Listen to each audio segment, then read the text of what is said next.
Everybody, welcome to the Purple Friday show. Here with Trey and Travis, of course.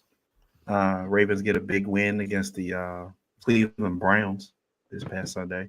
Before we start, though, being from Baltimore and stuff, we saw obviously the shooting that happened at Morgan's campus last night, and just send our condolences to the families and the parents and the staff and everybody else because it's homecoming week for a lot of HBCUs, and um, it's just people trying to have a good time. There's always somebody there to mess it up. And as we were saying before, I think Trey, you said they had to cancel the remaining events. And, Morgan typically has like at least the last few years I've seen, they've had pretty decent headliners for like the concert and stuff like that for homecoming. So it's just sad. Sucks for the students because that's especially going to HBCU myself, like having like that experience. I think going to HBCU homecoming, it's just as a black person is a total different experience. So yeah, definitely a shame because I think it's been there's been a shooting on campus around homecoming like the last 3 years in a row at this point. Wow. I think this is probably the worst as far as the amount of people affected. But yeah, last year I think after the game or the year before it might have been after the game. I can't remember which order, but it's been the last 3 years. So I mean, it sucks, but I think canceling this year is probably definitely the right call. But it's a shame. But hopefully nobody's seriously hurt, and everybody can kind of recover from the situation. Yeah, it's a shame that this is happening, and I think the bigger thing is like the lack of attention it's getting. Like I'm not saying like we need to be super political, but we do, and we're giving all these attention to all these shootings, and I saw very little attention given to this. And it's serious. From what I heard, they were trying to celebrate with the crowning of homecoming queen. Or Miss Morgan. I can't remember what it was. But it's just unfortunate. A lot of people are just out there trying to have a good time, enjoy homecoming, because this is a great time in their lives and a crucial time in their lives. And there was just so much trauma, the trauma from the shooting and then the trauma from all the SWAT teams running up in the dorm rooms.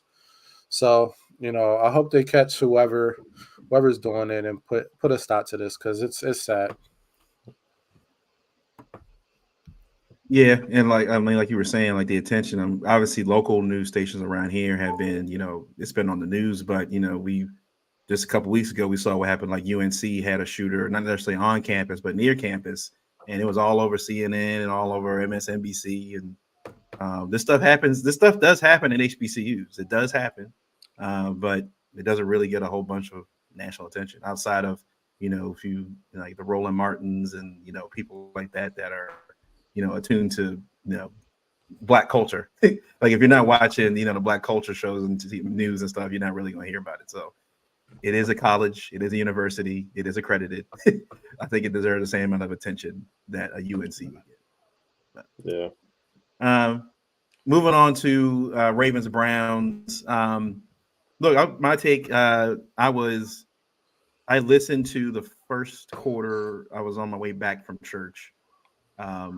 So I listened to the first quarter on the radio, and I was like, trying not to look at the phone as you guys were like, on the group chat or whatever going off and stuff. But I just kept hearing them, the first two drives alone, right?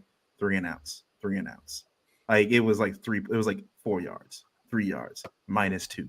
I was like, oh, here we go again. All right. I'm just like, and that was the whole first quarter. It was like, oh, this is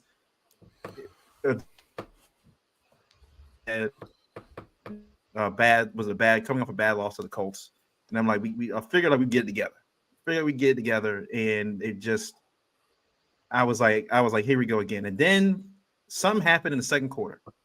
They made adjustments midway through the game. Didn't have to wait till halftime. It happened in the second quarter. And I felt like from the second quarter on, the Ravens offense they exploded. Like it was a night and day from what happened the first 3 series. Like, I think after when they got the first touchdown off of the interception by Brandon Stevens, the defense that was like on the 10-yard line. Brandon Stevens took it back like, was it 50 yards, something like that? Down to the 10. They get the touchdown there, and it felt a little bit. It felt a little bit like okay, it was easy. I'm like the Ravens offense had to be able to move on their own to get into into the red zone, and then finally in the second quarter, I think they said that the running backs had 9 rushes for 90 yards. That's Yeah. without Lamar Jackson. Between Justice Hill and Gus Edwards had 9 rushes for 90 yards. They finally saw, like, I think we've been saying this now for 3 weeks. The Ravens need to stop trying to force things to happen, right? Any successful offense, you look at what the defense, like the first couple of series, of course, you're feeling them out and everything. But then you realize, like, all right, they're going to give this to us. We're just going to take what they give us. If they're going to be just so staunchly against the pass and everything, we'll just run the football. And that's exactly what they did. They ran the football. But then I thought was one of the better drives in the game. I think I was watching the All 22 during my lunch break, and I saw I think it was the 7th possession, and I think it was the touchdown that put us up 21-3. That drive alone was probably some of Lamar's best passing performances I've seen him do. Number one, the wheel route that he threw to Melvin Gordon down the sideline. That was a phenomenal throw. I mean, he dropped that thing in the bucket because I'm not sure which corner was there, but he was like right there. And he drops that thing in the bucket for Melvin to go get it. Phenomenal pass there. The second one was being able to while he was getting pressure, like right up the middle, he was getting pressure, and he just kind of rolled to the right and threw that ball 40-something yards down to Rosé Flowers, who caught it on the outside and was able to drag his feet, get the first down there. And then, of course, I know it didn't count, but the throw to Nelson Aguilar, that, if Aguilar gets his both feet now, that's a phenomenal over touchdown. But he comes right back the very next play and throws a phenomenal pass to Mark Andrews.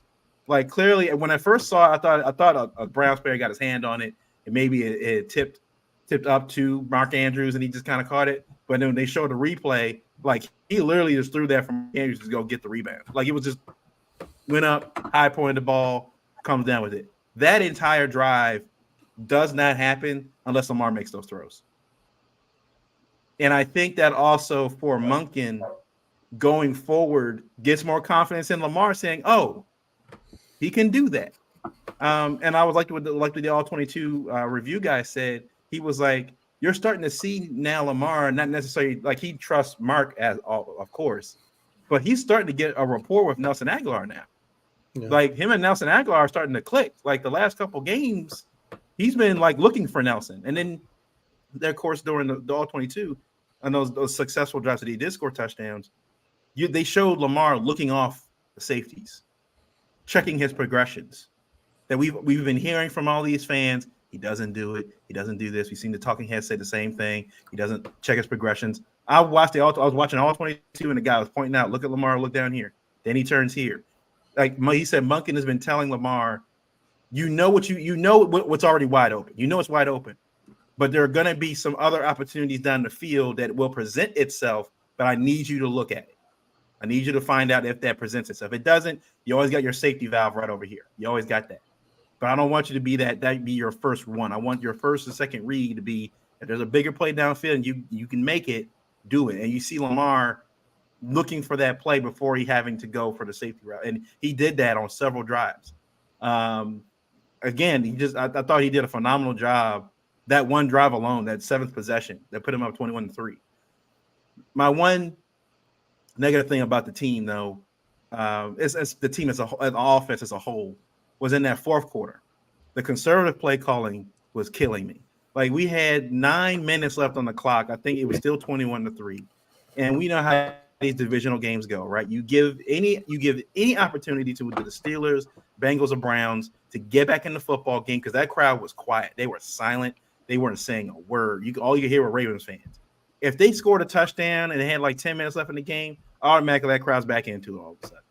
The sideline's back amped up. The players are back amped up. And I think the first 2 drives of the fourth quarter, the Ravens had it. They just ran the ball 3 and out. I'm like, we said this last week before we did the preview for this game. You have to keep attacking. You have to. You can't let this up. We saw just last season, right, when the Vikings were down 30 points at halftime and then winning the game. Like, this is the NFL, but these are professional football players. the way the game is now, what the rules are now, is how they do defensive pass interference and all that stuff being spot fouls. It's real easy to get back in football games. It's real easy. You cannot allow. Granted, there was a backup quarterback in there. It was his first game against a better quarterback. That doesn't fly. Doing conservative like that, you keep giving them early, quick possessions like that to get downfield and score on you. All of a sudden, you've gone 3 and out. Yeah, you're up 21-3. The next thing you find out, oh, now we're down 20. We're only up 23-17. Like, oh crap! now we got to amp it up, but now they got the momentum. So that was my only knock on the defense. Play lights out. Roquan was out there ripping guys' helmets off. I did like him making that statement before, I think, but after the game when they were saying, I didn't catch the press conference before the game, but he made a tongue-in-cheek gesture about like, oh yeah, I'm gonna make sure I beat them up in front of the kids and their wives and stuff. And clearly he was making like a tongue-in-cheek joke thing, because they want him to act more aggressive. But then after the game, they made it seem like that was bulletin board material, that was over the line, and Roquan made it very clear, like, dude, like, you took everything I said out of context. It was clearly tongue in cheek. I'm not trying to be out here injuring dudes in front of their families and stuff. Like, that was clearly like one of those, like, I made a nod to like the program football, like the college football movie and that kind of stuff, and those kind of defensive players. Like I was being the stereotypical middle linebacker from the 90s and 80s and stuff like that. It was clearly a tongue in cheek thing. So I'm glad that Roquan addressed that, and don't let these media members try to create something that's there when it's not. So all in all, good game. Wish they would just pick it up, going forward. Keep the foot on the gas pedal. Yeah, I'm definitely a proponent of keeping your foot on the gas pedal. Ravens have had a traumatizing last season where we let a lot of strong leads slip away in some games that we definitely shouldn't have lost. So I'm always for just keeping your foot on the gas pedal, especially in a division game like we had. For this game, I was on the road, man. I had so much going on Sunday. I was back and forth, but I did get a chance to go back, and I did rewatch the entire game. Just kind of like skip through the commercials, so it did go by kind of quickly for me. But I did get to see a lot of the game, and I just love what I saw from Lamar. How many times did Lamar throw? Like maybe 19 times. 19. Yeah, 19. 19 times. Was it 19? He was like super or was it 11 for 6? It was 19 or it was 15 for 19. 15 for 19. So he's super efficient. I think it was like 70-something%. Yeah. 70-something% passing or whatever the case may be. Super efficient.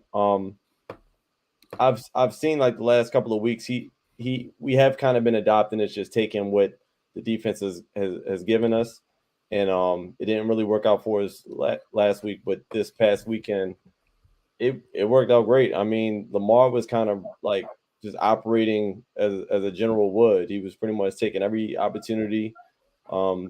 He ran when he needed to. He passed when he needed to. He made a lot of plays where just out of nowhere, he just kind of almost bailed out the offensive line in some cases because, I mean, the offensive line didn't look that great this week either. And there were some plays where I thought he was about to go down, and he just made some crazy plays.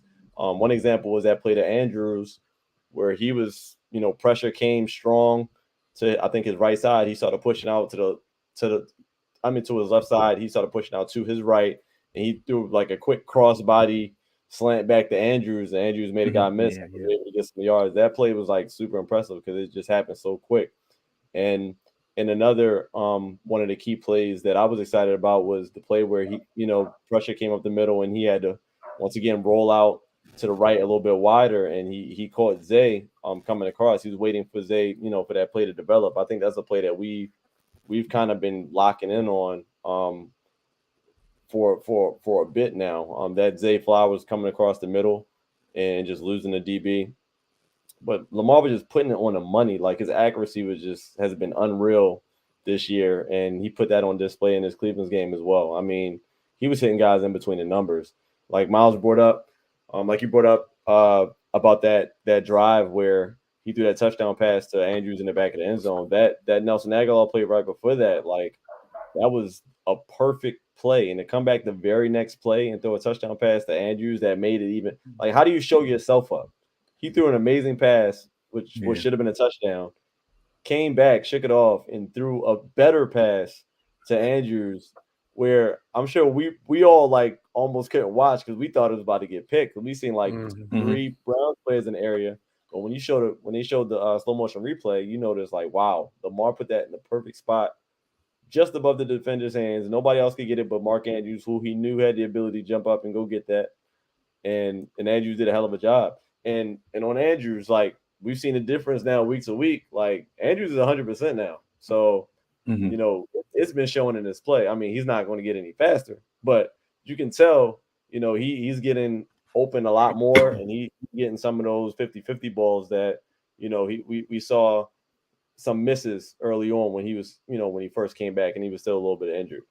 Our running backs played really well. I love the burst that we continue to see out of Justice Hill. This was his first game back after being, you know, his little turf toe issue or whatever the case may be. Love the burst. There was a couple of plays where if he didn't slip, he might have been out of there in that game. But you know, he still made the most of his carries that he's had. And Melvin Gordon, I mean, he's been a formidable backup. I mean, he hasn't really disappointed us to this point. I mean, he's been very serviceable and that catch that he made, obviously it was a way better throw that Lamar that put the perfect touch on that pass, that wheel route. Travis, I think you might have mentioned like first 2 weeks you were looking for a wheel route, and Mhm. we Yeah. finally got it, man. That was Got like it. the first one, and boy, he put that on the money. Like you couldn't have dropped it in there. Pause. Any smoother than what he did. Like it was just a perfect play. So it was like this week it was kind of like he threw way less, but we seen like way more of those like key big play passes where it was like very super duper impressive. And another trend that I like about this offense is that we are probably looking the best we've ever looked in a red zone. I mean, when we get in the red zone, we've been scoring. Like there hasn't been any too many times where we've gotten a red zone. I think our red zone percentage is like super duper high, one of the tops in the league. So I think if we can keep that up, then we're going to be in great shape as well. So my only downside is obviously the O line. I'm still not, you know, thoroughly impressed with them. We still, you know, it's clear that we need Stanley back. Um, Makari, you know, throwing him some bail. He was head up against Myles Garrett most of the game. I mean, not too many guys are going to do too much with him, but offensive line still a little shaky, and we just got to start faster. We just the slow starts, you know, against another team that might not have been good. Against a team that had their starting quarterback healthy, we probably would have been behind the gun, and then it would have been a whole different game plan going forward. But luckily, our defense was able to keep us in the game, so that's the one thing.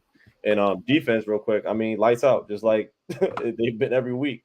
Roquan and PQ still proving themselves that they're the best linebacking duo in the league. Roquan was talking hella trash this week, and he backed all of it up.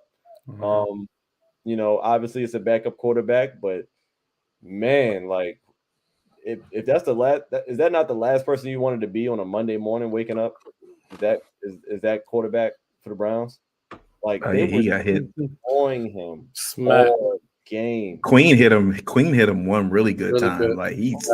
I thought he was hurt. Like Yeah, and bro, I think bro caught him too. The camera panned away, but you just oh saw yeah, him. yeah. I think I know the Camera play you're panned talking away. about. I Yeah. was like, I know they killed him. It was just, you know, you love to see it, and you know, they, you know, their quarterback was out, but hey, man, you got to show who you got, and that's what he had, and the defense made him pay. Stevens, I still don't trust Stevens 1-on-1. To be honest, I really don't. I just think he's just a penalty liability. Like, you know, he's always caught in these awkward situations where he's all he needs to do is one thing. He's always missing one thing. Either you turn your head, you play the ball when you're supposed to be playing a man, you play the man when you're supposed to be playing a ball. It's never like coming together.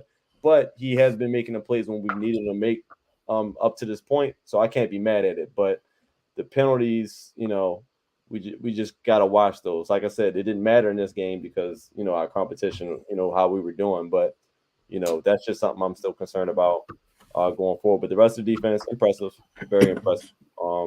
They did what they were supposed to do. against the Browns defense, who didn't have their starting QB. So good win. We definitely left some points on the board. We should have got that 30 piece. I think I called for a 30-point game. But we did get 28, and I think that's more than what we've gotten all season. So I'm pleased with the win. Yeah. Man, I'm excited.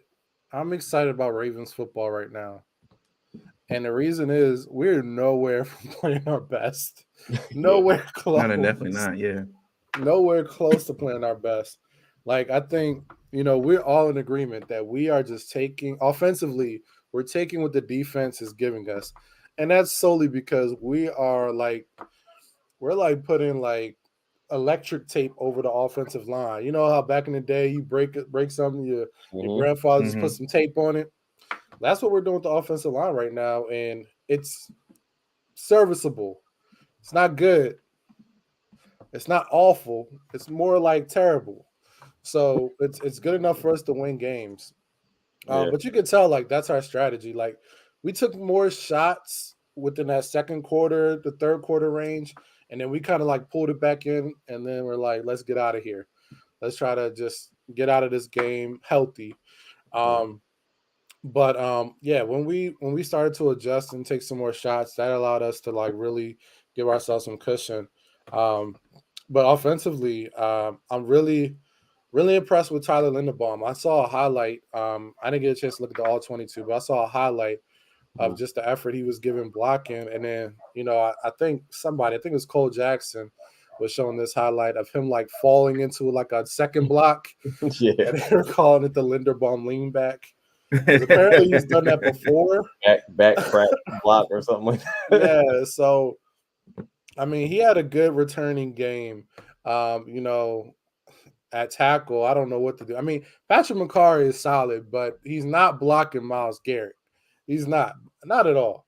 But he's giving it his all. He's doing all he can. But I think we did what we could. Lamar is playing some of the best football. Like, throw stats out the window. He's with the eye test playing some of his best football outside of that handoff that he didn't get out. I don't know if it was you don't pitch that. This ain't college.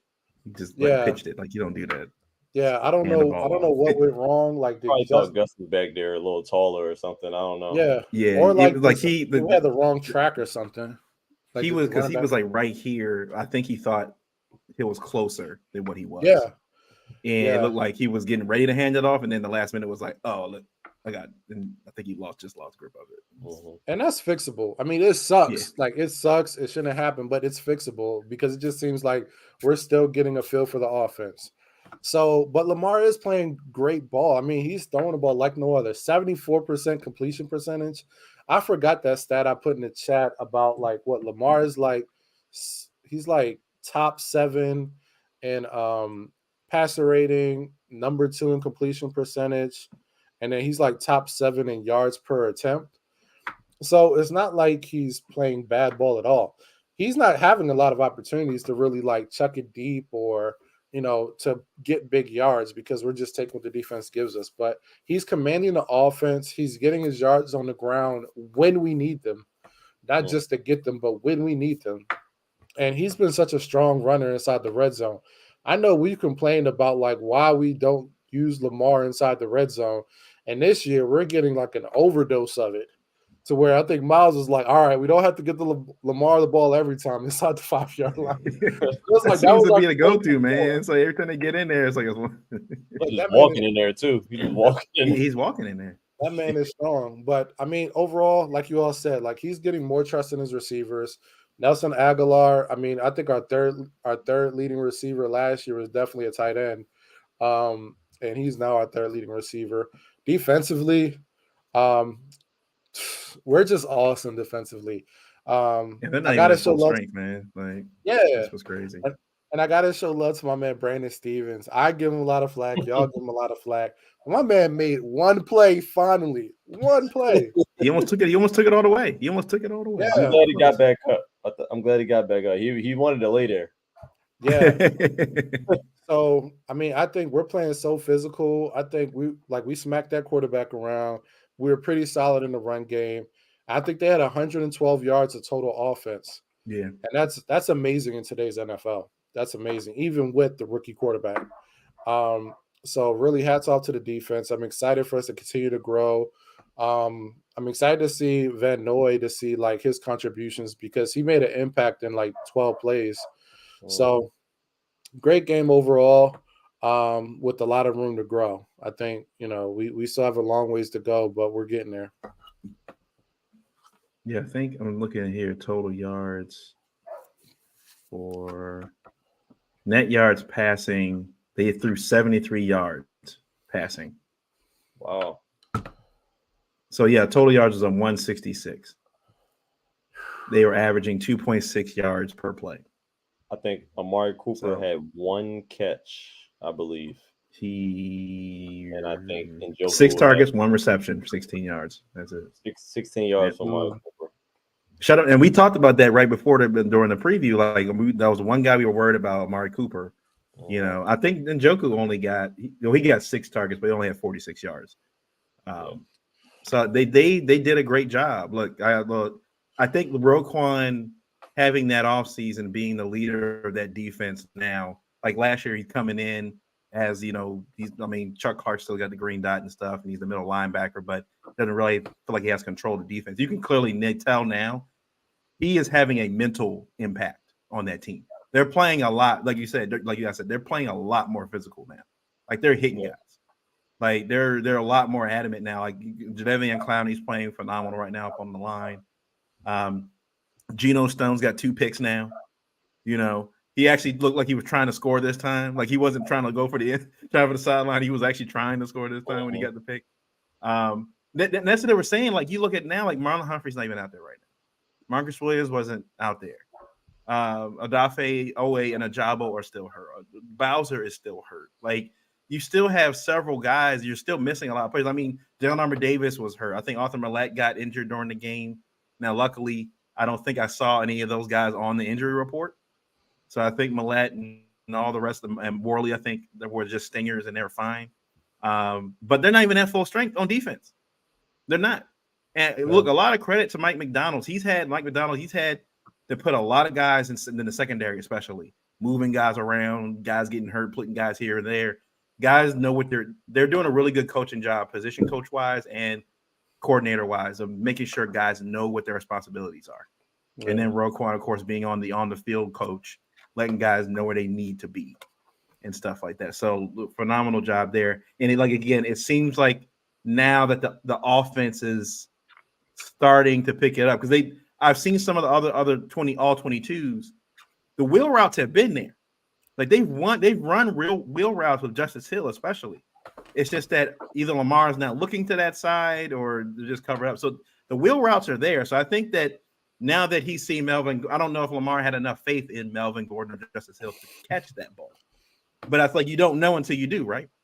Yeah. Like Wayne Gretzky said, you miss 100% of the shots you don't take.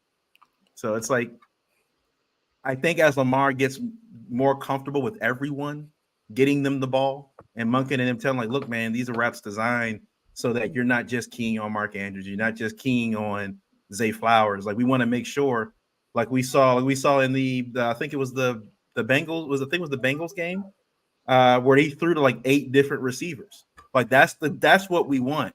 We want this offense to be a little similar to what Kansas City does. You want it to be like, you don't know who the ball's going to. It could be Pacheco, it could be Sky Moore, it could be, you don't know where the ball's going to. So you got Andrews out there. I like to see Likely out there a little bit more. Keaton Mitchell, Keaton Mitchell is on his way back. He's off the IR.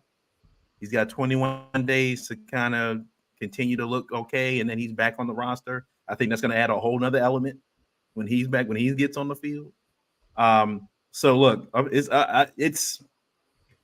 I'm after that Browns game, after everybody saying how good the Browns defense was, the Ravens from that second quarter on dominated that football game. They dominated. That was the most complete game that offense has had all year. They also I saw somebody posted a stat on Twitter too about this defense.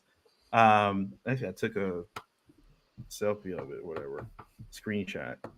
Um, let me see here. Yeah, they said the Baltimore Ravens defense average per play allowed through 4 weeks. In 2022, it was 6.2 yards. They were 29th in the league. 2023 now, 3.8 yards, second in the league. Mm. So we saw, remember, the first 4 weeks last year, that Ravens defense was like a faucet. I mean, it was just leaking. Like it was, they couldn't stop big plays over the top. They couldn't stop run. They couldn't stop anything. Tight ends, nothing. This year, though, now granted, look, they've played what, 2 backup quarterbacks now, a rookie quarterback, and a beat up Joe Burrow. But again, you can only play who's on the schedule, right? I know they're talking about the Browns, they're talking about the 49ers, they're talking about the Cowboys.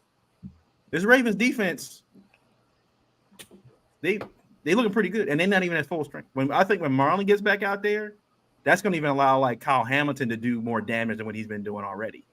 Yeah. Like, and Brandon Stevens allowed to put him in other space as well. Yeah. And I think it does. We don't talk about Darby and we don't talk about Rocky Sin like that, but they've been obviously doing a good job. They've been shutting down the guys they've been covering because we've seen the stats now week to week. They're not really letting anybody do much of anything receiving wise. Okay. So, all right, on to next topic. Colorado loses a tight one to USC. I think we all saw after the first half, we were kind of like, here we go again. Looks like Oregon. Looks like this Oregon is going to be a beat down.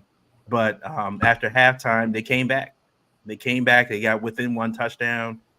It was kind of academic at that point, though. Like they had no timeouts. They had to basically do an onside kick to get the ball, to try to get the ball back. And but they had an opportunity, to make it a winnable game. So it was a clear difference between the Oregon game. They didn't feel like they were out of it. They came back and were. I definitely think I think Joy Taylor said it on Speak. If Travis Hunter and Shiloh were at the game, this might have been a little bit different. I'm not saying that USC would have necessarily lost the game, but if Shiloh and Travis Hunter are in the game, I think it's a little bit different. But I think week to week, it's gonna. I think that what's gonna happen. You're gonna start to see some of the fire or whatever around ESPN and Fox Sports and everybody else die down a little bit on Colorado. They've lost 2 straight games. They're gonna not cover them as much. Like some of the hoopla is gonna go away a little bit. Some of it is, which is I think decent, which is good for Colorado. I think sometimes these guys 18, 19 years old, every time they, like you said, we get said before the show, the Colorado home games look like homecoming every weekend. Every time they play at home, it looks like homecoming. So it can be a little, like said, one of the guys on Speak said, when they come out the tunnel, a lot of times they wouldn't know if they were actually on television or not, but they would know if they had that little sky cam on the string going across. They knew if they had that sky cam thing, they were on primetime television. And they've been on primetime television since the season started. And that can be, listening to the talking heads and listening to, the vitriol. They're up on you 1 week and down you the next week, and that can wear on you a little bit. But I think, look, Deion is, if anybody's more prepared to teach these guys about being in the spotlight, it's Deion. And performing in the spotlight, it's Deion. So I think they'll be fun. Again, I think that the idea of if they can win 10 games or at least get to a good bowl game, then I think the mission for this year has been that mission is completed for this season. Again, this is a recruiting trip for Deion. I will say, on the other hand, Caleb Williams, yeah, he might win the Heisman again this year. Like, yeah. That man threw like 6 touchdowns. Like he's unreal. He's good. Yeah. I pray that he does what Eli Manning did, and demand that he not get signed, that he not get drafted by the Bears. If the Bears are going to be the worst team, I would demand, like, I'm not going to San Diego. Like, what was it? Eli Manning didn't want to go to San Diego. He was like, I'm not going to the Chargers. I think Caleb was like, yeah, I'm not. I'll go back to USC for another year. I ain't doing Chicago. Yeah, this is a hot mess over here. But it was a good game towards the end, and I think Dion will have those guys ready for like the next few weeks. Yeah, it was definitely an entertaining game to watch. Like you said, it kind of was like when the game started, we was like, oh boy, you about to get ran off the screen again. Mhm. But yeah, it didn't turn out that way. And good coaching has this way of showing itself in these type of games. And obviously, Dion had those guys ready to battle. Um, slow start, but that's kind of been a theme with them. I think that's something that they're just going to have to kind of address going forward this season and also building into next season. But yeah, having your top two guys out of the game, that's going to play a role. So the fact that they were able to keep this game within a touchdown to close out, I think that still raises their stock. Actually, I mean, because it's not like many people had them winning this game, especially coming off of that blowout in Oregon. People probably thought it was going to be the same thing. I mean, you got Caleb Williams coming in, you know, probably number one draft pick, pretty much a lock if he comes out. Um, yeah, I mean that's an impressive win. I mean, and that's playing. Obviously Caleb looks good. He was going to look good in that game regardless. But that's without a pass rush. That's without your best corner out there, your best two corners out there, defenders. So yeah, I mean he was going to look great. I mean I don't think anybody was doubting that. And where I disagree, I don't think the hype is going to die down just yet. I mean, I think the fact that they kept that game close, I think the hype is going to continue. I'm looking at their schedule.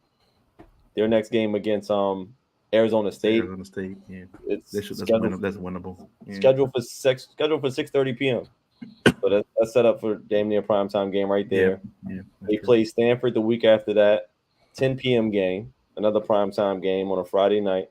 And then they got TBD next to every other game on their schedule, meaning they're just going to put it on there depending on how much they can get for that slot.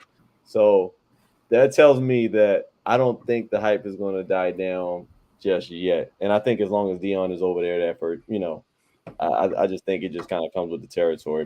People are championing this team like to the point where at this point it's more support than anything. I mean, I don't think people are even going to see necessarily the outcome of the game. I just think people are getting behind uh Dion and what this is all about. So, yeah, I mean, good game, great entertaining game to watch. They battled it out. I think it's definitely great character building game for that team. As far as what they have to build on, going forward, and yeah, and Caleb Williams, he looked he looked spectacular. I mean, like I said, I knew he was going to do what he had to do. But all those touchdown passes is still impressive to watch, and as far as his draft status, I mean, he could stay in college another year, right? Mm-hmm. And from what I'm Yeah. hearing, One more year eligibility. Yeah, they're saying that the NIL money is looking way better than that yeah. rookie His deal dad money. is kind of Yeah. pointing at like So, if the so I right team mean, ain't there, number one ain't yeah, going. exactly. So I mean, depending on how it shakes out in NFL, I mean, it may be a hard decision or it might be an easy decision for Caleb. We'll see. How the league shakes out and who ends up being the worst team in the league. I mean that Bears team is looking pretty bad right now. But yeah, we'll see. But yeah, it was a great game to see. I was highly impressed with not the fact that they lost, but just the game that they played. They did their thing against a team that should have smoked them. So Colorado showed a lot, and they showed me one thing. Dion has ballers on that team, and he can pull the best out of anybody. You had a true freshman corner sitting on the bench because you didn't like his work ethic, Mm-hmm. and he got through to him, and he pushed that button that turned him into a beast against a first, second round draft pick, probably next year at wide receiver. Who's So that? to Rice, see that, Jerry Rice's son, right? it was the other Is one. that I Jerry think Rice's Jerry son? Rice is probably around a third round pick. But Okay. it's the other one they have. I can't remember his name.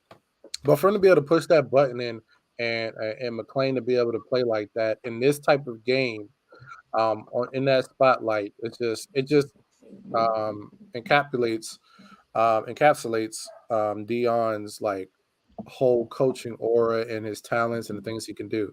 Because this team came to fight. This team came to fight, and you see his influence because I saw Travis Hunter coaching up players, like really out there on the field. And this guy, I know he wants to be out there, but he's being the best teammate possible. That's the influence Dion has. It's contagious.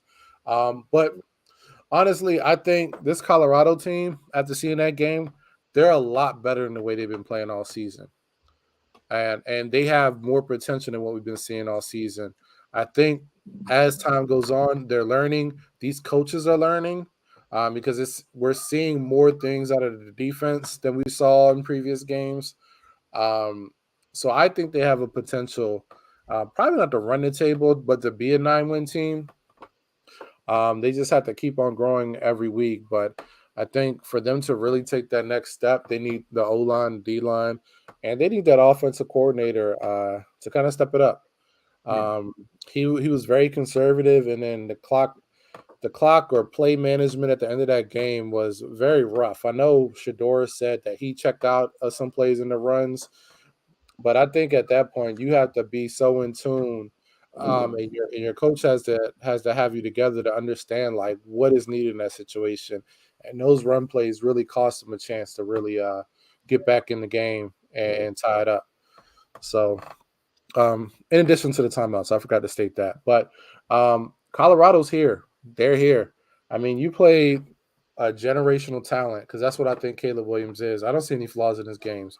You played a No, he's generational phenomenal. talent, came back on him, had him rattled a little bit, but yeah, like this Colorado team, they're definitely here. They've arrived, even in the loss. I know they don't like moral victories, but that team is here, and I hope I get to see them in a month. So, Yeah, that'd be nice. Save up. Yeah, I'm trying to go, man. I'm trying to get out there before the season's over, man. I'm trying to do that one game. That's all. yeah, No, I look. We have to realize also. Remember, there's 80 plus guys that came in from a transfer portal. All these guys came in from different places. You know, they're this is the first time they've been together. Like, you know, spring football and all that stuff. But this is the first time. A lot of these other programs, these guys have been together for 2-3 years already. And as each game goes on, they're learning to trust one another. You know, they're learning the kind of the hierarchy of the team. You know, who are the captains and who's going to be the leaders and stuff like that as they go through these games. And like you said, a lot of the coaches that Dion brought in came from different places. Some came from Jackson State, but others came from like Kent State, and everybody's new, learning each other, learning each other's, you know, quirks and all that other stuff, especially when it's like during game time, like who to lean on and that kind of stuff. So, again, this year, like anybody that said this team was going to be a national championship contender was a fool. Like they were just trying to put out, you know, just a hot take. That was it. Like the reality of the situation, even Dion could probably tell. Dion wasn't expecting a national title this year at all. Like Dion was like, we're gonna compete. You know, we're gonna show that this team is moving in the right direction. Like, they won one game last year. They've already won 3. And I think the next 3 games they got with Arizona State, UCLA, and Stanford. Right? I think those are the next 3 games, which is they could be 6-3. You know what I mean? They could. I mean, they're 2-2 right now. They could easily be, you know, 5-2 by the time that run is over. You know, and back. You know, I'm probably not back in the top 25, but making noise again. You know, and Shador gets better, and Travis will be. I think, hopefully, will be back maybe this week, depending on what his situation is. I think they said 4 weeks, so maybe he'll be back in this game coming up against Arizona State. So, yeah, it's. Again, I think the Dion's providing an experience, not just for him, but for the students there, for the players. That's gonna be hard to recruit against, man. It's gonna be hard to recruit against, and I think they're gonna be in the Big 12 next year. I think they're gonna be in the Big 12 next year. It's gonna be hard to recruit against that. It's gonna be hard. And look, it's good for the university too. They're gonna get a lot more kids to go there just to go watch the football team play every home game for 4 years. Like, I mean, it's gonna be fun to watch. I think it's like, hopefully Dion stays there a while. I think his niche is definitely college. I think he's even said before, you know, coaching pro football players is a different animal. Like, you got guys making millions of dollars guys got their own families and stuff. These are grown ass men. Like it's really hard to coach. When for Dion, he's been around, like he's coached kids pretty much his entire coaching career from Pee Wee to 10U, 11U, all that stuff, and he's done that. So I think that talking to the young black kids is kind of his lane. I think he knows how to talk to them, and and get like you Travis, you said, get the most out of them. Like he said, during the middle of the game, he benches a player, talks to him, puts him right back out there. He's like, lets him know, like, just because I recruited you and all that stuff, don't believe at all that I won't sit you down. Like, just because I came to you and wanted you to come, don't believe for 1 minute. I'm not going to be, catering to you kids like some of these college coaches do. I'm not going to be like giving you guys everything that you want just because you were our first pick or second pick. I will sit you down if you're not playing well, because he expects better, from the guys he recruited. So that would definitely be fun to watch. Other week 4, just general news. The Bills Dolphins. Bills put it on them, man.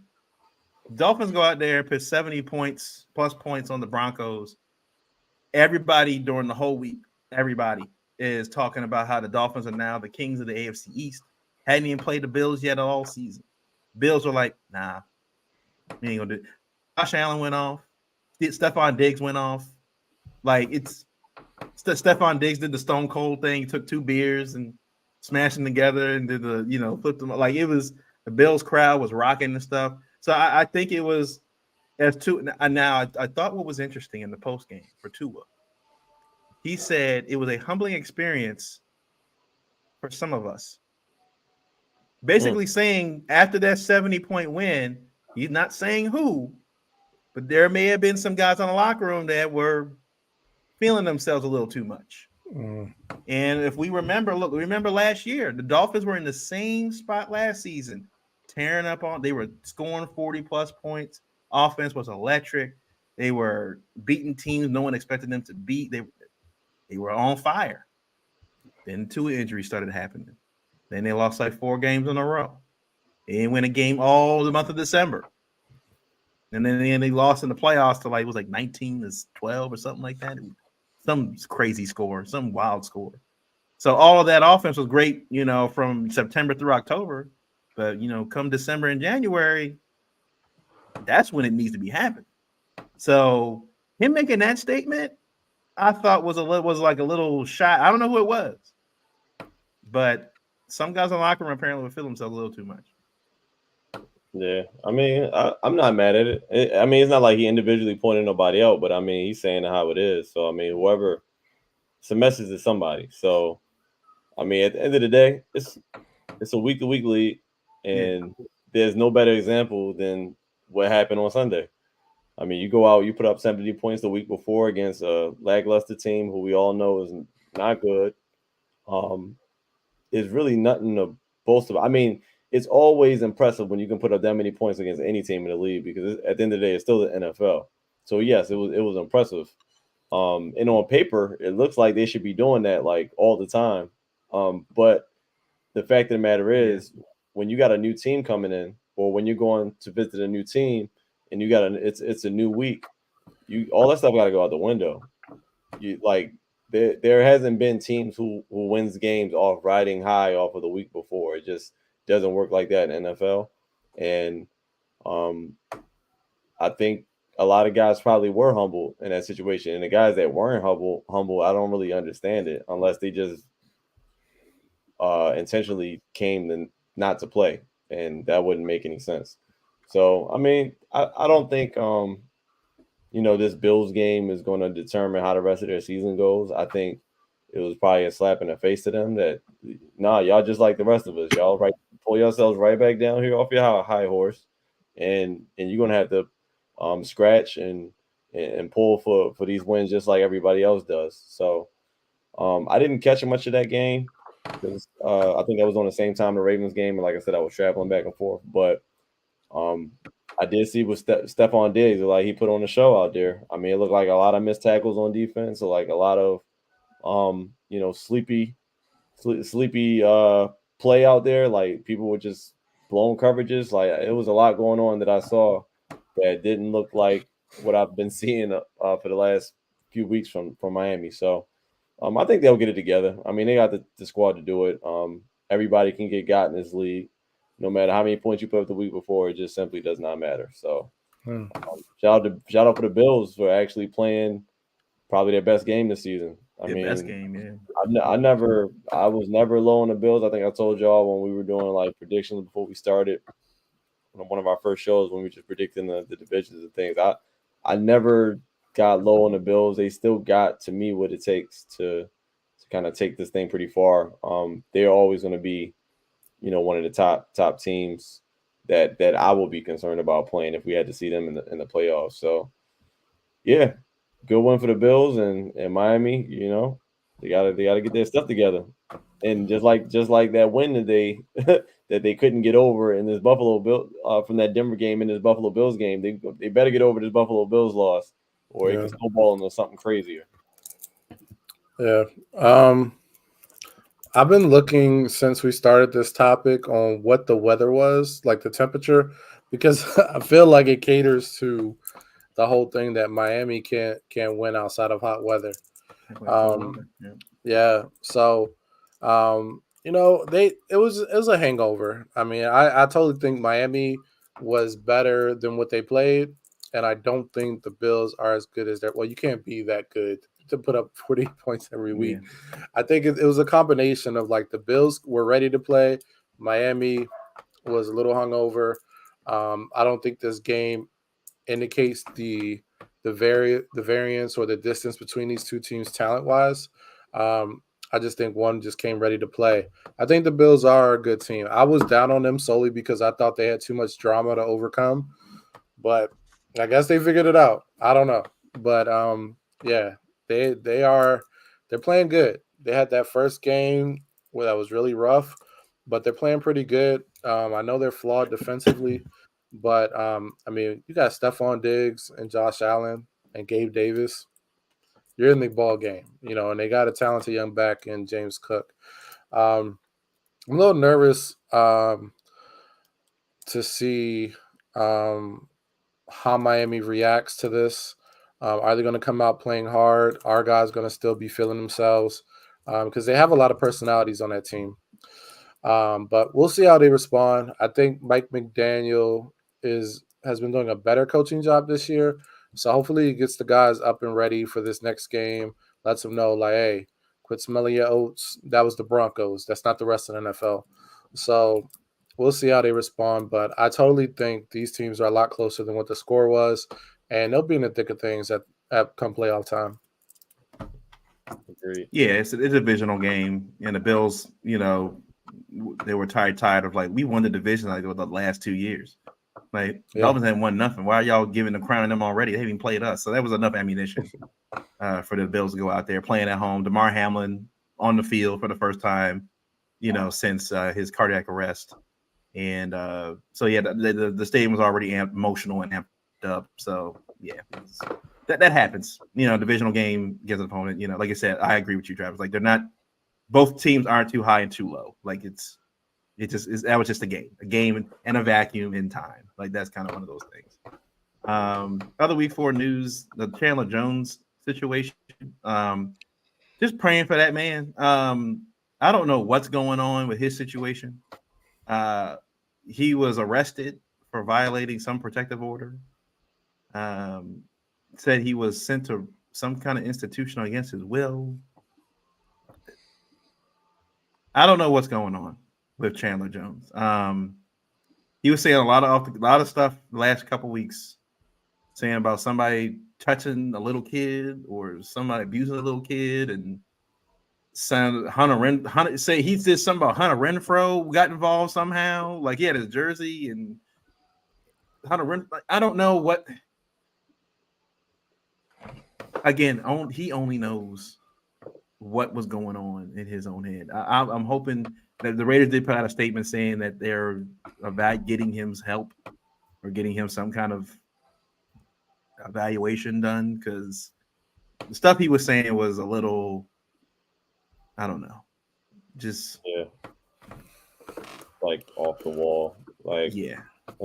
unfortunately, we can't test for like CTE and stuff like that until obviously Sure. after somebody passes. But I mean, it obviously brings it in question. But at the same time, like it's a sad story the way it's unraveling. But we honestly we don't know these people. Like stuff comes out in the news, and to us it's like, wow, one day he just, what I mean, he just turned crazy. Like I don't know, it could have been signs of this for who beforehand, knows. man. Like we just don't know where stuff started to go left, and now I guess now that being arrested and violating these orders and things like that, things are coming to the limelight.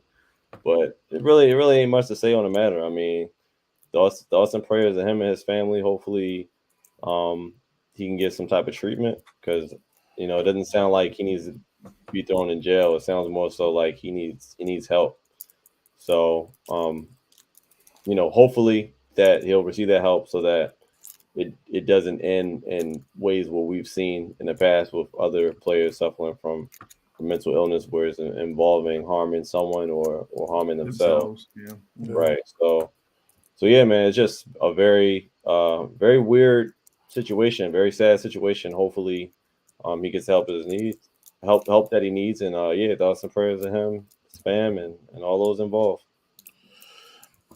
Yeah, this situation is very scary.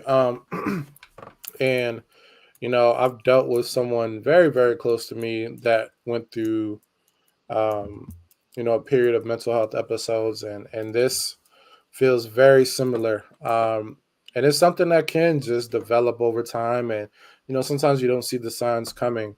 Um, but I really hope somebody close to him, like, just gets him in a vicinity where help can be had, because it's a very scary situation to the point where you just don't even recognize the person in front of you. Like, I'm pretty sure his teammates, his family, friends don't recognize the person that they see, because this isn't the Chandler they know.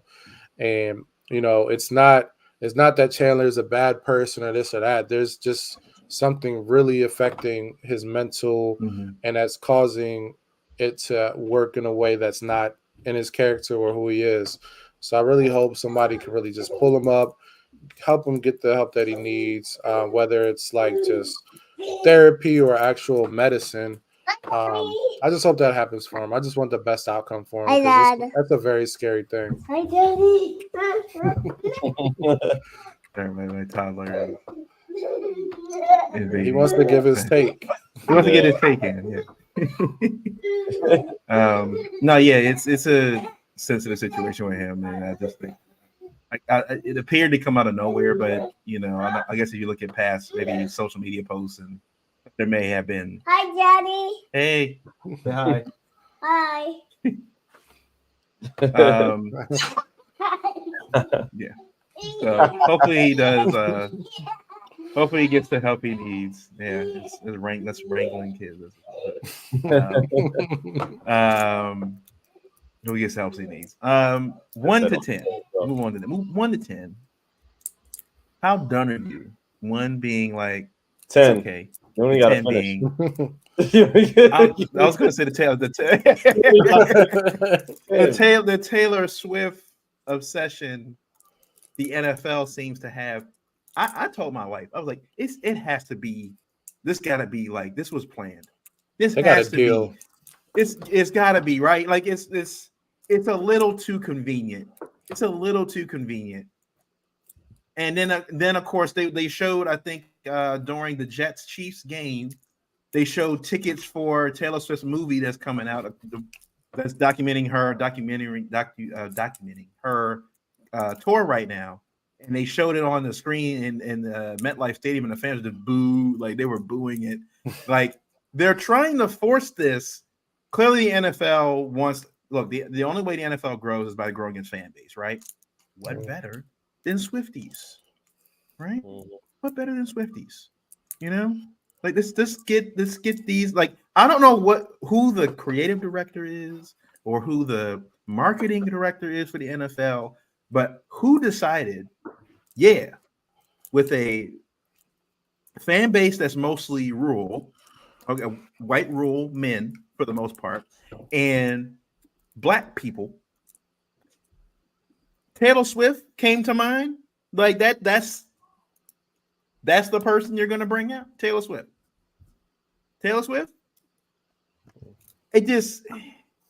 I wouldn't mind it. We see celebrities all the time at games, right? People didn't even notice. They had Ryan Reynolds and Hugh Jackman there. They had Wolverine and Deadpool. We're also at the game, but they didn't care about them. I looked at it. I was like, people are like, like Deadpool, like the Deadpool movie going to come out like in I think next year with Wolverine and Deadpool. Like, dude, I care more about that than I care about Taylor Swift. But it's the amount of coverage that they're giving to this. Every Isaiah Pacheco's touchdown, they zoomed to Taylor Swift. Like Taylor Swift called that play. Like Taylor Swift was like, oh, great play. I radioed down to Andy Reid, give it to Pacheco, and then he scored a like every time the Chiefs score a touchdown now, they're going to the skybox to look at Taylor Swift. There have been tons of celebrities at these games who are fans of these teams, have been long fans, and that also irks me. There are celebrities that have been long time fans of these teams, right? I mean, they can go back and tell you stories of them in their childhood and all this other stuff. Have been long-standing fans of these teams. I guarantee Taylor Swift didn't know who the Chiefs were before she went there. She didn't know. She had to look at the roster sheet. Who is this? I know Pat Mahomes is. I don't know who this is. Who's that? I don't know who that is. I saw the stuff going around. They were like, what's sad is that you're going to have all these Swifties around here thinking Zach Wilson's one of the best quarterbacks in the NFL. It's like, he had one good game. Sunday was that Monday night. And you're going to have, everybody's going to think he's a good quarterback. Like, the NFL's got NFL, ESPN, CBS, everyone needs to stop. Just stop. Every staunch NFL fan is like, this is not cool.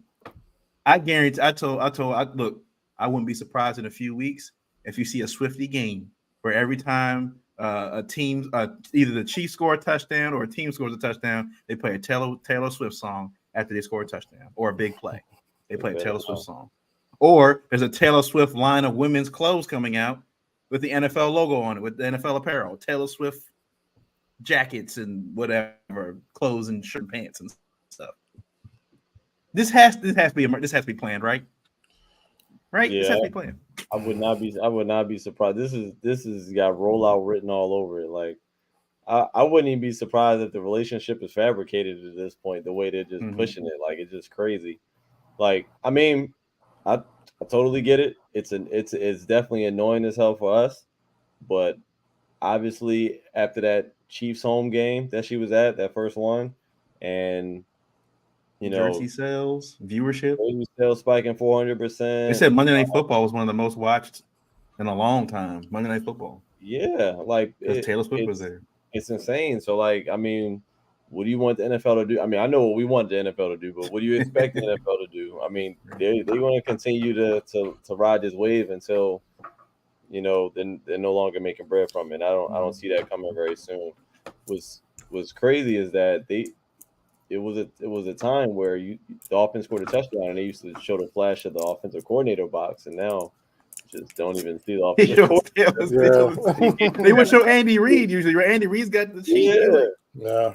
They don't even show Eric Bieniemy no more. I mean, not Eric Bieniemy. They don't even show their OC. Like, it just is what it is. It's just the Swifties. I mean, it's just Taylor Swift. It's just Travis and Jason Kelce's mom up there. Like, oh yeah, she was at both games. She was at both games that day. Yeah, like Sunday night. She was at both games. This is how you know it's sick to this point, because even her being at these games, that Jets game, ESPN was reporting that she would be there on Monday. They reported this. Yeah. The game was on Sunday. Why does the league know already? Why is this news that she's going to be there? So obviously, they're pandering to this partnership. They're pandering to this concept. It's definitely a partnership. There's business at hand, and I hate it, but I can't say I don't understand it. The only hope that we have is that the Chiefs lose every game for the rest of this season, and then maybe they'll be forced to separate this. But outside of that, if they keep winning, we're going to keep seeing more of it, right? Keep winning, we're just going to keep seeing more of it.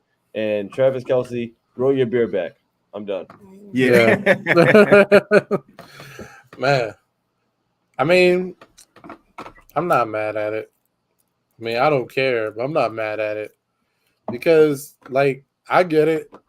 You know, I think when celebrations became okay, touchdown celebrations became okay, I think that's when the NFL merged from just being strictly sports to being sports and entertainment. It's a good point. And they're trying to reach new audiences. I mean, for the Yeah. past year, that's been the goal. Nickelodeon Slime Game, Toy the Story. Toy Story broadcast. Yeah. They're trying to reach new audiences and expand, and I know why. They got these expensive $1 billion TV deals. They have to be able to bring viewers in, They got and to prove I it's worth it, right? Yeah. exactly, and I can see this whole Taylor Swift thing being employed in partnership. We'll scratch your back, you scratch our back. These type of things happen in business all the time. Um, it benefits both parties because you have a new audience open to Taylor Swift. Taylor Swift is bringing in all these white women to football that are talking about their husbands that are watching the game. Jersey sales are going through the roof.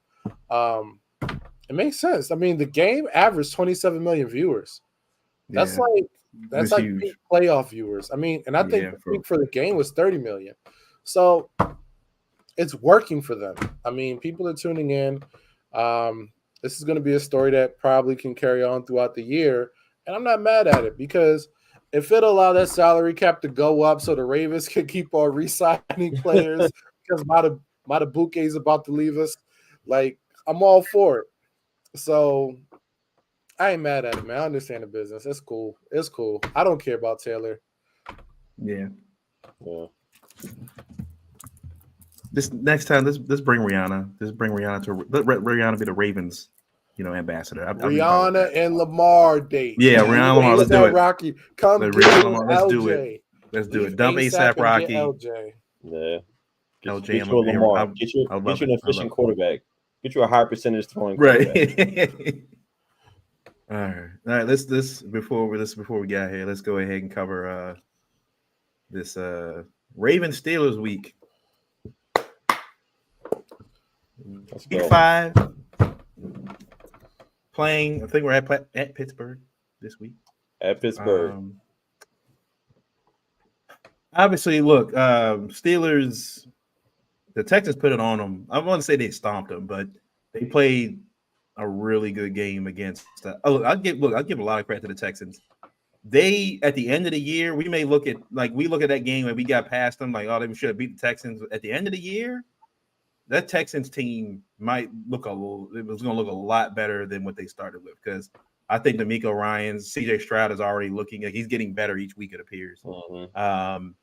If they can get a few more pieces on that, maybe that offense, I think that defense is pretty good. They can get a few more pieces on that offense. That Texans team might be really good. But Kenny Pickett obviously injures his knee, gets a bone bruise in that game. Look, all in all, another bad offensive coordinator job by Matt Canada. They've apparently in Pittsburgh have done taken some duties away from him, whatever that means. He's still offensive coordinator. But it's still like they made the change before that Texans game, and it was still the same product on the field.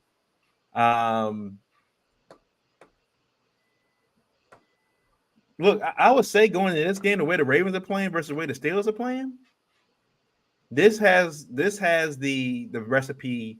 I'm not sure. I can't remember what year it was, but it was a 1:00 game where the Ravens were playing the Steelers at home. We were at home. It was that game where I think we put up like 35 points on them. Like not a hit Mendenhall in the backfield. Like he came through the middle. He made Mendenhall like fumble the ball. What was it, 2009? I think that was a night game. I was at that game with Jordan at the time. And they blew him out. Like it blew him out. It was like 35-6. 35-6. Yeah, it was like one of those very rare blowout games between the Ravens and Steelers. This has a recipe for that. They can't throw the football. They can't run the football. The only thing they're saving grace is the defense right now. TJ Watt's been playing great right now. He's healthy. But what I will say, I think I was going to mention from the Browns game, what I did like, Monken did a really good job of making sure of taking Myles Garrett out of the play. Whether it been that drive, that one that Lamar ran the touchdown. I think it was it the first touchdown, or the second. I think it was the first touchdown. And on L22, Morgan Moses pulls. He comes over into like the guard, basically the guard like that. I guess that was the two. Was it that the B? That was that between the tackle and the guard. He comes over. Myles Garrett overruns the play. Like all McCary has to do is just make sure he overruns the play. Lamar's already through in the end zone.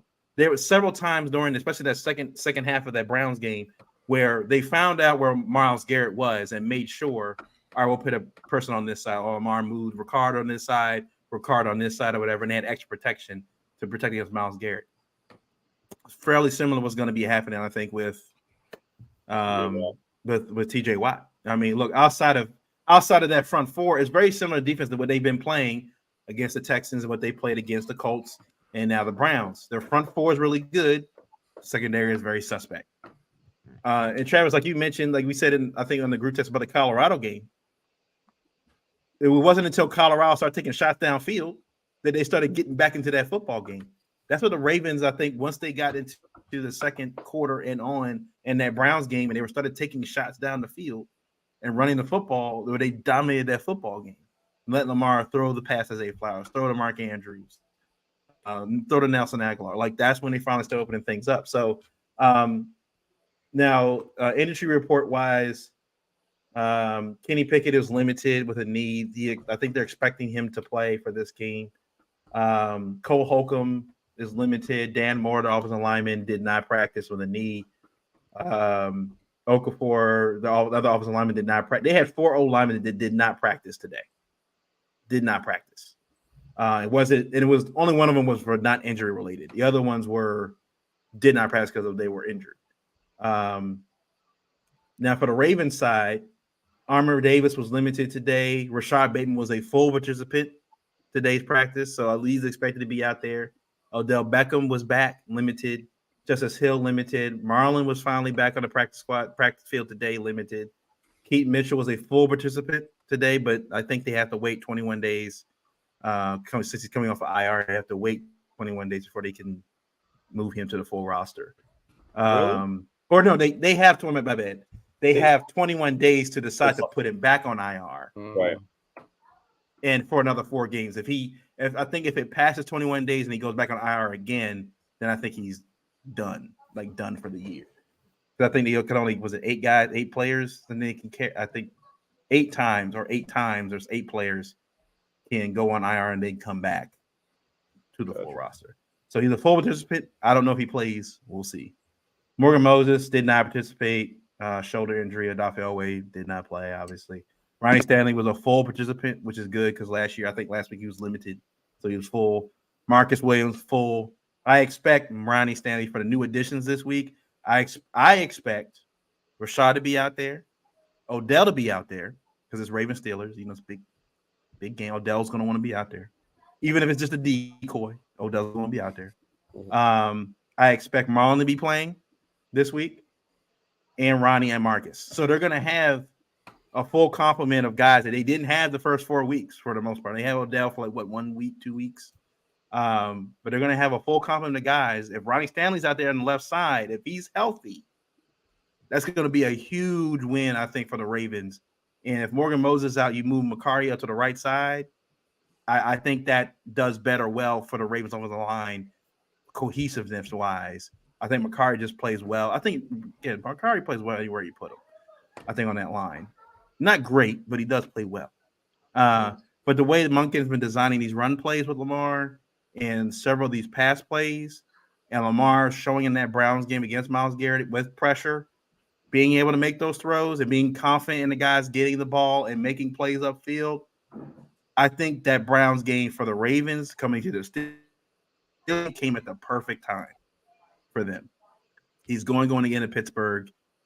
Last time the Ravens were in Pittsburgh last year, the Ravens won that game. They got 2 picks. Roquan got a pick. I think Patrick Queen got a pick in that game. You already Kenny Pickett's already coming in with an injured knee. I don't think he's going to be 100% in that game. And the way Roquan and Patrick Queen have been hitting quarterbacks this year, I don't think he's going to finish the game either, to be quite honest with you. And look, the offense for the Steelers right now is just in shambles. They don't trust Matt Canada. Every fan when they're at home games is chanting "Fire Matt Canada" by the time the second quarter hits.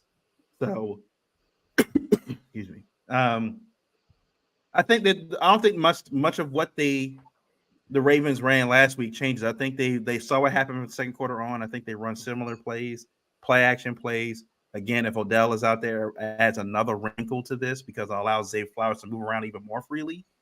My only hope in this game, get Zay Flowers a touchdown. Let this be his first touchdown against the Steelers. Let that be his first one in Pittsburgh. Get him a touchdown. It's week 5. Get this man in the end zone. He deserves it. He's made a lot of great big plays for the Ravens over the last 4 weeks. That man deserves to get in the end zone. So on defense, look, if they get Marlon back, you got Marcus. Get Marcus back. You got Calvin Noy as a veteran linebacker. I think is great for this situation. Great for against the Steelers. The defense just got to keep I don't think they got to change it. Just keep doing what you've been doing. They've been phenomenal. And I think them not getting the Steelers not getting Pickens involved. Deontay Johnson still hurt. They don't really have. I mean, Calvin Austin's kind of there. You're not really utilizing him that much. Pratt Freiermuth is. I think he's on the injured. He's dealing with a hamstring right now as well. So if they can stop Jalen Warren and Najee Harris and force Kenny Pickett to just throw the football game, I think the Ravens have a good shot in this one. Yeah, I agree. I think this game. I honestly do think that the floodgates are kind of going to open up a little bit. I think Matt Canada might get fired after this game. I think we're going to show up. I mean, defensively, I have no doubt in what we're probably going to do. Najee doesn't scare me one bit against this linebacking duo that we have, this defense that we have. I'm not super concerned about our receivers. I mean, I'm sorry, our cornerbacks, just based on the fact that Kenny Pickett is coming in this game. He's not 100%. I mean, even if he was, I still wouldn't really be that worried. As well as our DBs have been playing. So I think defensively we're going to do our thing. I think we might actually get a lot of pressure. I think, like I said, it's going to be kind of like they're going to be smelling blood back there. On that, Kenny Pickett is not 100%, and the key to just pretty much dominating is going to be just harassing him all game, kind of similar to what we did to that rookie last week. So I think they'll probably keep a similar game plan this week on defense. On offense, I think we about to go all out. I think this is a game where, for the first time, we're going to see it start off pretty fast. Like you mentioned, we're getting a lot of pieces back. Hopefully, I mean, just because they're practicing doesn't guarantee that they'll be back. Because I think Ronnie practiced last week, and he still they held them out probably for the circumstances of the game. Deshaun was out as well. Well, Deshaun ended up not playing and things like that. But hopefully, those guys are actually step on the field. I'm with you. I want Zay to get in that end zone. We've been wanting it for several weeks now. I think we will dial him up at some point at the right time. And I want to see Lamar take some more shots, man. That's been the most fun part of watching these games for me is watching Lamar take these shots downfield and buying time and just being creative and just taking command of his offense. So there's really only one concern with me, and this is the same concern I've had every time we play the Steelers, is just TJ Watt, really. I mean, he just made things hell for our team over the past, I don't know how many years. Like, anytime he's back there and he's healthy, he has a chance to literally wreck a whole game on his own. Yep. So that's the one thing. We just need to make sure we do a good job against neutralizing him and not, just not letting him get the opportunity to have shots on Lamar. So whatever creative way they need to do to kind of protect Lamar a little bit better against him, then we need to do that. That's really the only one concern I have going against this Steelers team. But all in all, I think it's going to be a fast, physical game as always, and I think Lamar breaks out for a crazy game this week. I just have a good feeling about it. This is our third away division game, and this is just the perfect opportunity to kind of seal up the division early on. Just put this. This will give us like the best cushion we've probably had in a long time. If we can just sweep these away games like this, Yeah, 3-0. Yeah. like it's right in front of you. Like I know they're gonna be hungry for it. I think we will show up, and we just need to keep our foot on the gas all game, all 4 quarters. Score as many points as we can. I don't care. But yeah, I think we get the win short-handedly. Yeah, I think this game just comes down to we're gonna win. I'm just gonna be honest. Like the Steelers are not good. I was looking up their team stats. Like they're like bottom 4 in offense and defense, despite what they did to Deshaun Watson. So like I think we win this handily, but I think as a fan watching this game and as this team, is needing to get better, I think you got to neutralize TJ Watt. That's probably the obvious low hanging fruit. But I think we need to use it by utilizing Patrick Ricard more as a pass protector. Put him in that wing set, have him chipping off or double teaming TJ Watt. We just need to get real physical with him because that's the way he plays. But we got him in the mouth too. So I think that's going to be a big thing for this game. I would like to see them attack him in the run game with some double teams. Neutralize him with the quick passing game. Just make him a non-factor. The guy has 6 sacks already this season. We have to make sure he's a non-factor in the game, and that's probably easier said than done, especially the way we played this year on offensive line. But that's going to be the key to our success. And if we're able to do that, we're getting that 30-piece. If we're not, this game is going to be closer, but I still think we win it. I don't really have any concerns defensively, to be honest with you. If Marlon's coming back, I just want to see how he's moving. Look, man, Brandon Stevens, man. I've been giving him a hard time. You all give him a hard time. Look, I looked up these stats in between the transition of our topics. Brandon Stevens is leading the league in coverage snaps without allowing a touchdown. Yeah. The QB rating against him is 70. He's averaging like what? He kept Jamar Chase to 31 yards. Look, we got to give him his flowers. He can't get his head around to save his life, but other than that, he's playing well. He's going to demand a contract. He's not a number 1 corner. I will never say he's a number 1 corner, but he's developing into a solid number 2. That's where his ceiling is going to take him to be a good number 2 corner, and he's playing well. So I want to see him keep on taking those steps in this game. I mean, he's going to be locked up, probably up on George Pickens, which I want to see. I want to see how he plays with that. I want to see the pass rush dominate. I want to see our edge rush, have a good rotation with Owe in there, with Van Noy, with Clowney. I want to see Clowney not be almost like Owe. Oh man, he had that. He had what's his name, Doriel. He had him. Had him. Like, all he had to do was turn around and fling him down. He had he's had 2 sacks like that already. Two. Have y'all seen the stat about his pressures? Like he's on pace to have 80+ pressures. Yeah, it's ridiculous. He's having his best. Which has never been done. Year. It's never been done by a Raven since they started tracking him in 2006. No Raven has had that many pressures. That's wild. That's a crazy number of pressures in a year. That's like what, 5 pressures a game? Yeah, like Nada never had nothing like that because Nada was always like Nada. Never. Man, that's crazy. So I want to see him get more sacks because he's getting in the backfield. He's disrupting game in and game out. So I want to see that. I just want to see us continue to take the next steps towards getting better. We should win this game handily. There's not much to say about that. I just want to see us incorporating these guys that are coming back from injury. The offensive line play better. And I want to see Lamar just get some of these guys involved, like Odell. He's coming back. Get him some plays. Get his confidence up. Get the ball out to Zay. Hit Zay on a big play. I just want to see little things that shows that we are getting in sync as we hit the long stretch of the season. So that's all I want. We should win this game. I'm expecting a 30-piece. So I think they signed Tomlinson back as well. I'm assuming to kind of help with some of those protection issues. Okay. The tight end. Okay. Just on the blocking shrimp. So I don't know if he's going to get activated to the 53 yet, but we did pick him back up. So Nice. something to watch out for too.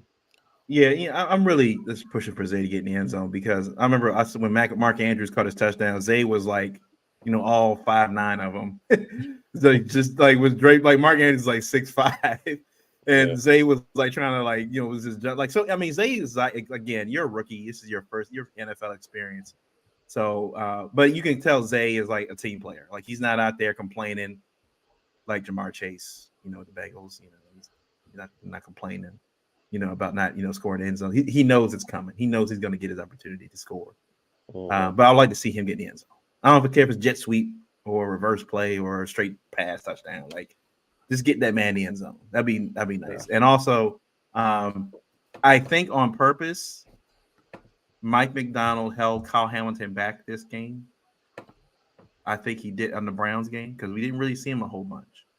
I think he showed a preview of what's to come in this Steelers game. How awesome would it be for a strong safety from the Ravens to make a huge play against the Steelers?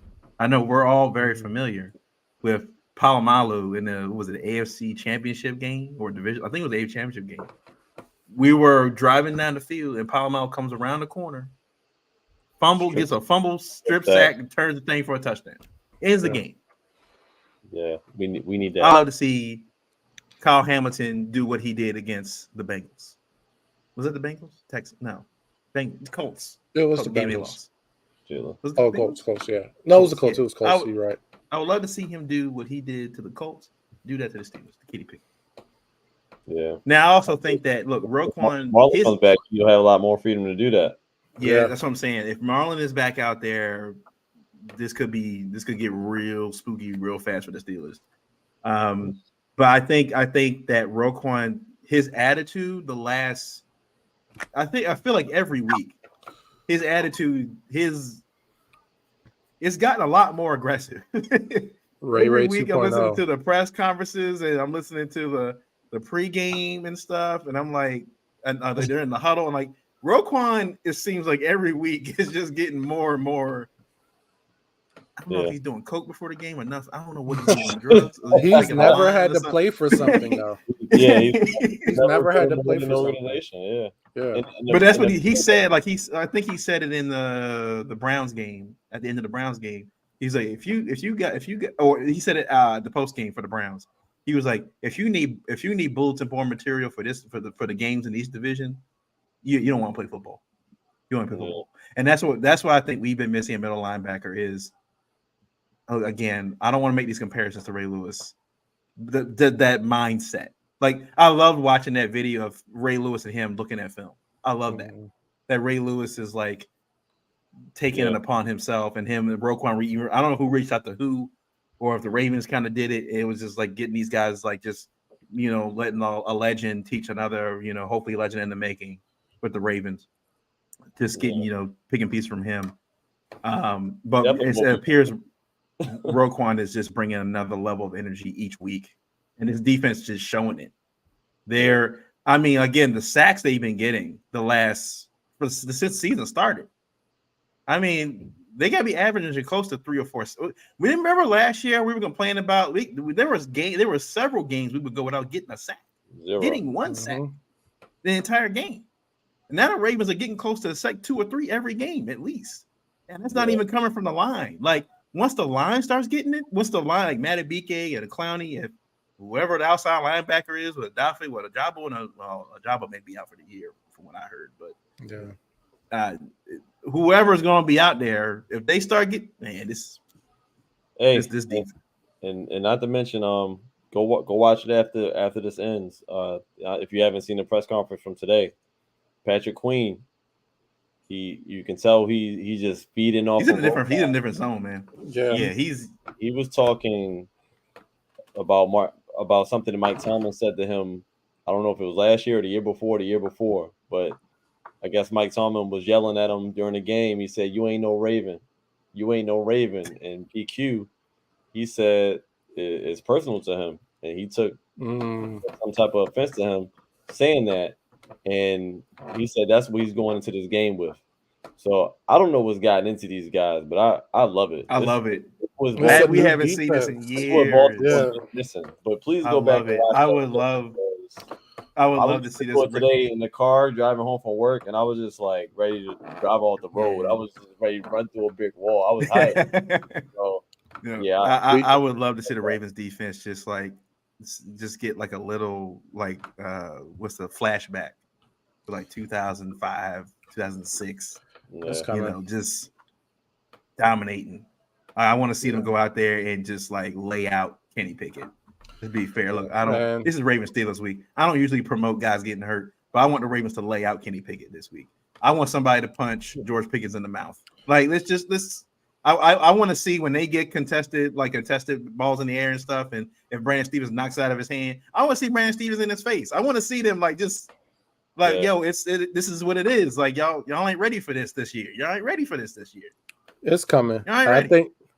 think with our middle linebackers, they're just in that zone, like you said. Like even if you look at the clip with them and Marlon joking around, those guys are with each other at all times, locked in. Like they just got this attitude, like they're Yeah. animals. Like, and I think it's just going to carry over because Marcus Williams is low key a dog. He's a silent assassin, but he's a dog. Geno is getting the confidence of a dog. Kyle Hamilton's a dog. Like we got some guys. We got some guys, and we have guys playing for extensions. Yeah. Geno Stone, Matabuke, Queen, Stevens. Guys are playing for contracts and they're playing to win, and that's a great combination. So you're seeing a bunch of animals out there, man. And hey, we are third in the league in points allowed per game and third in the league in yards allowed. No, fourth in the league in yards allowed per game. So they're balling. They're balling right now, and it's only going to go up. Yeah, I just want to see. Yeah, and then it's funny because I mean, Roquan seems to be the voice of the team, and Lamar lets his play do the talking. Like he doesn't really talk a whole bunch. But to see him have another phenomenal game. That I'm like y'all. Like I'm not expecting 30. I'm not expecting 30 again. I'm gonna 24 to 7. I think for the Ravens, 24-7 for this game. But it feels like a whooping. It doesn't seem like one, but it feels like 24-7. That's what I'm thinking. It definitely feels like a whooping, and I'm expecting to see a whooping. And just in honor of that game I was at, September 11th, 2011, the score was 35-7. I'm gonna run that back for Sunday. Okay. That we're gonna beat them 35-7 this time in their house. We're gonna get it done one way or the other. If we getting all those guys back healthy like we're expected to, 35-7, we're running it up.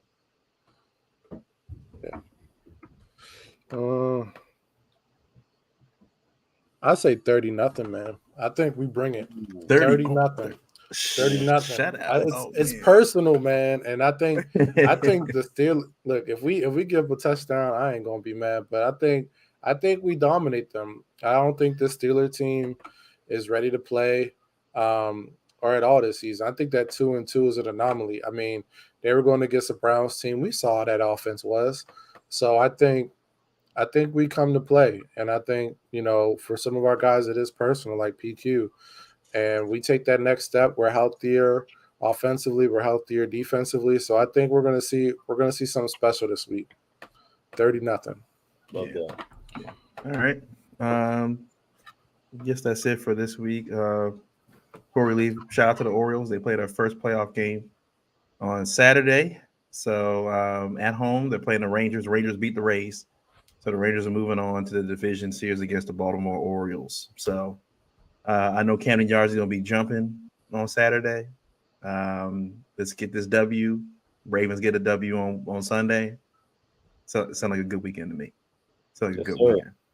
So that's it from us, and I'll catch you guys. We'll catch you guys next week. Hopefully, for at the Ravens W. All right, peace. Peace.